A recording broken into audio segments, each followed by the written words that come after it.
Strong signs he's serious about you and he's committed to you. We're going to dive into this today. Over the years, I've shot dozens of videos proclaiming that men are rather clueless these days. And while it's somewhat factual, here's why. You see, most human beings believe that chemistry equals relationship success without really giving thought to true compatibility. What is true compatibility? Well, for those of us in midlife, it's rather different because if you're in your 20s and 30s, oftentimes, if you're seeking a fully committed relationship with someone, it's to make babies and raise a family. But for those of us, it's a little bit different in midlife, especially if you're in your 40s, 50s, or even 60s or 70s, because you come to the table with a fully curated life. You've developed values that are very important to you. You have a succinct lifestyle that you've developed. And because of that, a lot of people don't understand compatibility is really about, do we share most of the same values? And I'm not talking about values like honesty, integrity, or trust. I'm talking about, hey, do we share the same ideology when it comes to human rights? Do we share the same ideology when it comes to health, to charity, to the variety of different values out there, your value regarding generosity, as an example, just to name a few. So it's good to get a sense of what your core values are before you begin engaging in a relationship. Now, this isn't an absolute, but I will say if you look at your political point of views, that probably gives you some insight into your values. If you look at your religious or spiritual point of views, that gives you some insight into your values. And people who are aligned in values actually have an easier time being compatible with one another. That's not to say you need every single value aligned. But again, we've been indoctrinated in believing that chemistry equals relationship success. And if you kind of reverse engineer what causes most relationship endings, it's for a few reasons I'm about to share with you today, as we just mentioned values. But in particular, lifestyle compatibility. You know, as I said earlier, most of us have fully curated lives, and to actually blend it with one another can be problematic, can be very problematic. And oftentimes there's this grand expectation that women are supposed to submit to men, women are supposed to change their entire life for men. And because of that, there can be problems within that. Particularly, it's not anyone's responsibility to give up their sovereignty for another person, but certainly this capacity to blend lives really plays a factor if someone's going to be serious with you and if they're going to commit to you. But let me just tell you the plague that ruins most relationships, and that is most couples have poor relationship skills. They have poor communication skills, but more importantly, they have poor conflict resolution skills.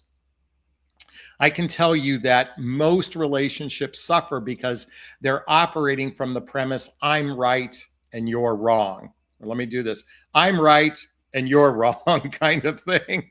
And if we can't fundamentally learn to agree to disagree, but more importantly, resolve conflicts in a healthy, emotionally regulated place, it's going to be problematic. So in a moment, I'm going to share with you some strong signs he's serious about you and committed to you. But let's just point out some of the ones that are so obvious that he isn't serious about you and that he won't be committed to you. Now, the most obvious sign is he's just not that into you. Now, certainly after meeting, this can be very tricky because what drives us, remember I said earlier that chemistry can drive the bus. Oftentimes it's lust or limerence. Now, we all know what lust is, but do you know what limerence is? Limerence is extreme infatuation. What happens is chemicals are released from our brain into our body that can make us very infatuated with a person. Or what can oftentimes happen is an unconscious or a subconscious trigger from our childhood that tells us almost immediately that this person is familiar to us. And for you, if you want to understand what I'm talking about, you're going to want to learn about the imago and attachment styles. So if you haven't read the book Attached by Amir Levine and Rachel Heller, I highly recommend checking it out. But more importantly, check out the book Getting the Love You Want by Harville Hendrix and Helen Hunt. Okay. By the way, all the books I recommend today are listed below because you oftentimes attach to another person based on something that's familiar to our childhood. So this is driving the bus in the early stages, and we don't know whether or not we're meeting the true person or the ambassador of their best self. So as I said, one of the signs is they're just not that into you. After meeting, they become flaky. They become flaky. Now, I know that's obvious, right? Their actions don't match their words after a period of time. But this is why it behooves us to take time to get to know someone, to build trust with someone over a period of time, instead of the current narrative of having sex by the third date. Hey, it's just a suggestion. You've got to decide what's right for you. Now, is he or she capable of being in a relationship? Is he or she capable of being in a relationship? If someone's life is in chaos, if they're broken, if you become their therapist, that's a strong sign that they may not be capable of actually leaning into a serious relationship to build the deep roots of trust. Having a stable life really plays an important role. As I said earlier, lifestyle compatibility, but just simply having a stable life. Listen, we can all have problems. We can go through periods of time where we're having some ups and downs. I'm not talking about that. I'm talking about somebody who is in the moment of serious crisis, and they're seeking a relationship just to give them some relief from that. And sadly, most relationships today have turned into a pseudo therapist. In fact, the whole dating process today is so built on building artificial intimacy with someone that someone actually becomes their de facto therapist, because they're sharing a lot of their pain and trauma. And to women, this could be new music to a woman's ears because it sounds like vulnerability. Oh my God, he's being so vulnerable with me. He's sharing all of his problems. He's sharing his insecurities. He's telling me all about his cruel, mean ex-wife who was an alcoholic, and she was a narcissist, and she was trying to take away the children from him. And he's just such an angel. Have you ever experienced that, ladies? Have you ever experienced a guy like that? His ex-wife was cruel, an alcoholic, a narcissist. I mean, tried to take away the children, and he's just this perfect angel, and you see him as this perfect angel. You know what oftentimes happens with that guy? When that relationship ends, guess what happens? You turned out to be the bad guy or the bad person, just like his ex-wife was. So again, if they are emotionally broken, if they're in chaos, I would walk in very gingerly with that person, and I wouldn't give your heart to someone who hasn't shored up their emotional side. In fact, if you haven't read the book, The Hoffman Process, this is a deep dive into healing your own childhood wounds and adult traumas where you might have negative patterns and limiting beliefs in your life. And I highly recommend reading this book as a way to shore up your own sovereignty, your own self-worth, so you don't find yourself where a man is looking at you in that capacity of chaos and brokenness and therapy. Please forgive me. Now, I just talked about he has issues. He has childhood wounds and unresolved adult traumas. You have to pay attention to this. In fact, right here's a link to schedule a discovery call with me to see if working with a coach is right for you. My whole area of expertise of coaching is discernment. And actually, when you practice genuine discernment, you tend to metabolize this in a way that allows your intuition to do the deeper work for you. And I'm sure you'd all like to actually follow your intuition. And surprisingly, our ego can get in the way of this because we have this insidious way of not looking out for the best of us, looking out for what's best for us. We chase pleasure. I just said something. We chase pleasure. You know, today's dating environment is so hyper-focused on attraction, entertainment, romance, and physical connection. It's all about the pleasurable things. Why do they call it the honeymoon period? It's because it's all focused on pleasure. And somehow, if we deeply root in this pleasure, we'll navigate the more challenging aspects of life. And sadly, looking at the divorce rate of second and third marriages, that isn't the case. So, what's some strong signs that he's serious about and committed to you? I think the first one, and again, these will all seem obvious, but I really am encouraging you to lean into this, to pay attention. But does he make you a priority in his life? And this is outside of once you guys have physical intimacy. Does he actually make you a priority in his life, or does he become to be rather flaky? Does he become rather flaky? I know we talked about that sign earlier. But a man who's genuinely serious about you will begin to move you up in status of importance in his life. That's not to suggest that we should abandon those other facets of importance. I know many of you ladies watching, you have children. They might be the priority in your life. But I think once you engage in a relationship with someone, we should put them on a level of importance, whether it's a man or woman. Hey, it's 11:11 right now.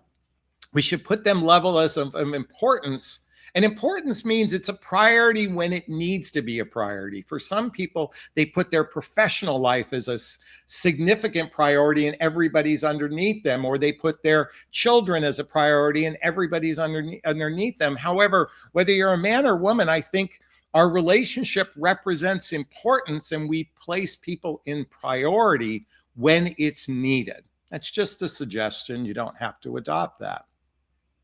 Now, number two, he's actively tries to help you with your life. He hears you're having trouble with your car. Hey, do you want me to go to the mechanic with you? He knows you've got a trip planned, and he goes, hey, do you want me to take you to the airport instead of catching an Uber? Whether it's a man or woman, you're actively trying to support this person in your life. You're trying to help them. Maybe it's just giving advice. You know, one of the most important facets of a relationship is to be a witness to a person's life, to actually allow them to witness and help you in your life. I think when a relationship, when it comes from a place of genuine care and support, in fact, when you think of the word trust, you know, most people think of trust in the context of fidelity. But I look at trust as, does this person have my best interest at heart? Is their best interest are my best interest? And when you're actively trying to help someone in your life, when someone's doing that for you and you doing that for them, you're building those deep roots of trust. You're building those deep roots of trust. By the way, what does my coffee mug say? Swear a little, you feel better. On my Sunday videos, I don't swear. You know, building those deep roots of trust. You know, one of the ways to get to trust, I think one of the best ways to get to a level of trust with a person is through social activities, hobbies, mutual interest. Hobbies, social activities, hobbies, mutual interest. When you think of the best relationships, do you know what they say they have in common? I'm in a relationship with my best friend. We do things together. But Jonathan, I'm in a long distance relationship and all we do is incessantly talk on our phones. We text and text and text. And we have this amazing relationship because all we do is use our thumbs to connect with one another. Folks, you can't really actively be in a person in your life from distance.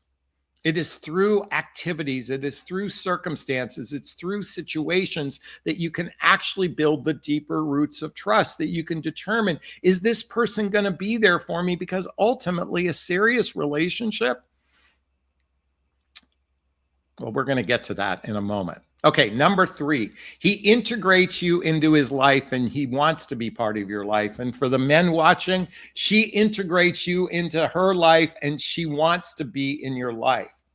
That is a strong sign when there's an integration into each other's lives. That means including meeting family, meeting friends, being part of the activities as we talked about earlier, to be a support person for one another.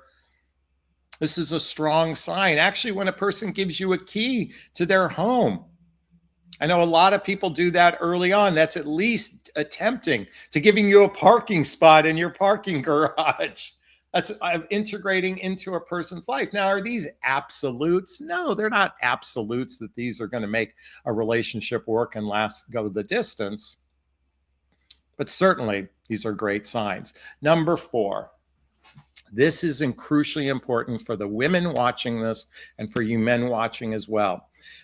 You men, you believe in an all-in teamwork type of relationship. You believe in an all-in type of relationship. For those that go in cavalierly, casually, uncertain about a serious relationship, it's difficult to actually be motivated because oftentimes you're hoping for magic fairy dust to make you want to go all in. I'm here to say when you operate from a place of, I want to go all in with someone before you ever meet them, you know you want to be a teammate with someone, then you operate differently in the evaluation period of getting to know someone. You know, most men know within 90 days if they want to go all in with somebody. For the most part, doesn't mean they are going to go all in, but they have a sense of this person they want to go all in and be teamwork. And yet there are a lot of broken men I talked about earlier that want companionship, connection, and physical intimacy, but are incapable. Okay, I'm going to wrap this up with one little sign that might give you a clue that he's serious about you. Now, this relates to those of you women out there watching, or you men who happen to have an anxious attachment style and you are with an avoidant, whether you're a man or woman. You have an anxious attachment style and you're with somebody who's an avoidant. Here's a great sign your avoidant actually is serious about you and committed to you.